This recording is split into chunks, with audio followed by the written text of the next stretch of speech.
हर एक चीज़ अपने आप में एक महत्वपूर्ण भूमिका रखती आई है और ये समय के साथ हमें देखने को बहुत आराम से मिलता गया है।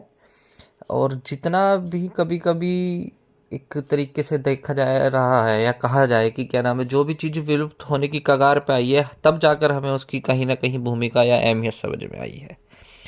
और इन्हीं चीज़ को ध्यान में रखते हुए एक चीज़ आज मेरे दिमाग में आई। वो थी कि क्या वल्चर्स यानी कि गिद्ध को लेके एक बात। गिद्ध हमारे पारिस्थितिकी तंत्र यानी कि इकोसिस्टम में बायोटिक कंपोनेंट के एक हेटेरोटॉप वाली कैटेगरी में रखा गया है, जिसको हम स्कैवेंजर्स वाली कैटेगरी में मेनली डिस्क्राइब करते हैं।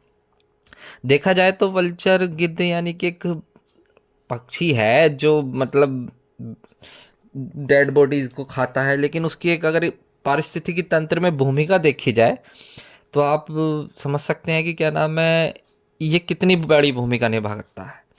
अगर मैं बिल्कुल इस चीज़ को लेकर गंभीरता से बात करूं जिस पर आपका ध्यान केंद्रित करना चाहूँगा, उनमें से एक बात यह है कि अगर ये वल्चर्स गिद्ध समाप्त हो जाए पूर्णतः, जो कि हमें पता मतलब एक सर्वे के दौरान पता चला था सन 2000 के आसपास कि गिद्ध समाप्त होने की कगार में है। वैसे मूलतः विश्व भर में 9 तरह की प्रजातियां गिद्धों की पाई जाती हैं, लेकिन भारत में 9 नहीं पाई जाती। संख्या में मैं शायद कंफर्म नहीं कर पा रहा हूँ अभी, लेकिन लगभग लगभग 6 तरह के हमारे यहाँ भारत में भी पाए जाते हैं। खैर, इनकी भूमिका पर बात करते हैं। अगर गिद्ध ना हो तो क्या क्या हो सकता है। अगर गिद्ध ना हो तो आप जो जितने भी ये डेड बॉडीज हैं, यानी कि जंग मतलब इंसानी नहीं, मतलब जानवरों की, ये जंगलों में या आसपास के क्षेत्रों में जो मानव प्रजाति से परे हैं, अगर वहाँ कोई जानवर, जंगली जानवर, चाहे वो मर जाए चाहे शिकार हो जाए, तो उसकी डेड बॉडी सड़ जाती है और सड़ने से उसके साथ साथ बीमारियां इतनी ज़्यादा पैदा हो जाएंगी। और अगर ये स्कैवेंजर्स यानी कि वल्चर्स ना हो, मेनली स्कैवेंजर्स काफ़ी, हालांकि कई तरीके के होते हैं, लेकिन मूलतः मैं गिद्धों की बात कर रहा हूँ। तो अगर गिद्ध ना हो तो डेड बॉडी सड़ जाएगी, और अगर सड़ेगी तो उससे कितनी तरह की बीमारियां हो सकती हैं। और कहने को तो ये भी है कि भाई डेड बॉडी कई तरीके के जानवर खा सकते हैं, लेकिन गिद्धों के पास एक ऐसी खासियत है नेचुरली कि उनको रेबीज नहीं होता।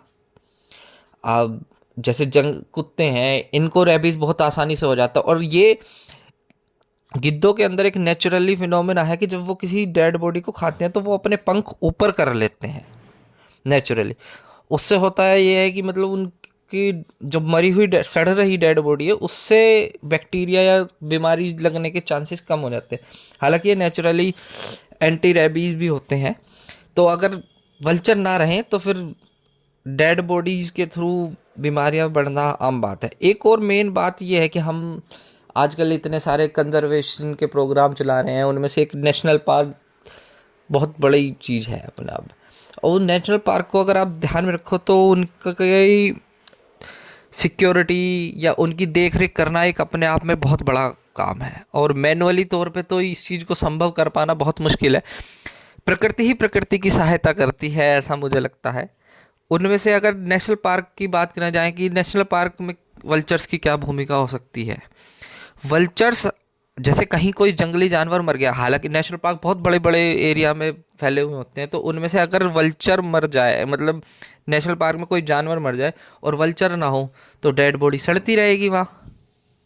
तो उस डेड बॉडी की पहचान, ये गिद्धों की आंख बहुत तेज होती है, तो ये जब गिद्ध दूर से ही देख लेते हैं कि यहाँ कोई जंगली जानवर मरने वाला है या कोई शिकारी उस जंगली जानवर का शिकार कर दे, तो उस चीज़ को ध्यान में रखते हुए गिद्ध अपने आप में बहुत बड़ा रोल प्ले करते हैं।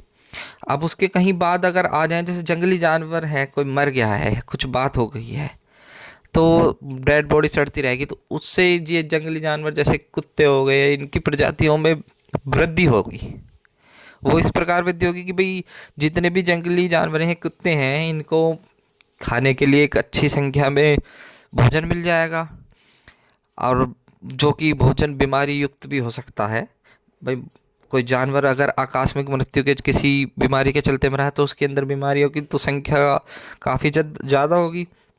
तो उस चीज़ को ध्यान में रखते हुए फिर अगर ये वल्चर ना हो तो कुत्तों की प्रजाति बढ़ने की संख्या बढ़ने में बहुत ज़्यादा चांसेस हो जाते हैं, और उस चांस के बाद ह्यूमन वर्सेस डॉग्स जैसे राइट्स का भी एक इशू क्रिएट हो जाता है। खैर ये एक मेरी तरफ से एक छोटी सी जानकारी थी, बाकी चलिए ठीक है, धन्यवाद। आऊँगा पर एक चीज़ और मुझे साझा करनी थी, वो जानकारी ये थी कि वल्चर्स की महत्वता को ध्यान में रखते हुए कि हम एक चीज़ और देख रहे हैं। अभी हाल फिलहाल में भारतीय सरकार ने इस चीज़ पर गौर कुछ ज़्यादा ही दिया है, तो इस चलते हमने वल्चर रेस्टोरेंट की एक स्थापना करी है, और झारखंड ऐसा पहला राज्य है जहाँ पे इस तरीके की शुरुआत करी गई है। वल्चर रेस्टोरेंट एक ऐसा है कि हम वहाँ पे डिलीवरी करते हैं। अब रेस्टोरेंट मतलब डिलीवरी, खाने की, भोजन की को पहुँचाना सरलता के साथ। तो वल्चर रेस्टोरेंट एक ऐसा कंसेप्ट है, इस कंसेप्ट के थ्रू हम क्या करते हैं कि जो डेड बॉडीज़ हैं मरे हुए जानवरों की, जिसमें एक डेक्लोफ्लेम करके एक दवाई का संख्या कम होती है जिन डेड बॉडीज़ में, उन डेड बॉडीज़ को हम जहाँ गिद्ध रहते हैं संख्या में ज़्यादा मौजूद हैं वहाँ छोड़ देते हैं।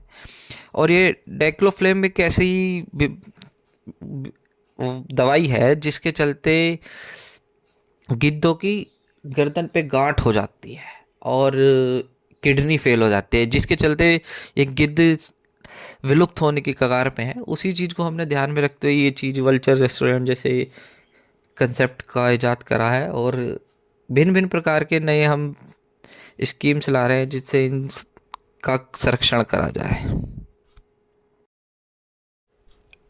हर एक चीज़ अपने आप में एक महत्वपूर्ण भूमिका रखती आई है, और ये समय के साथ हमें देख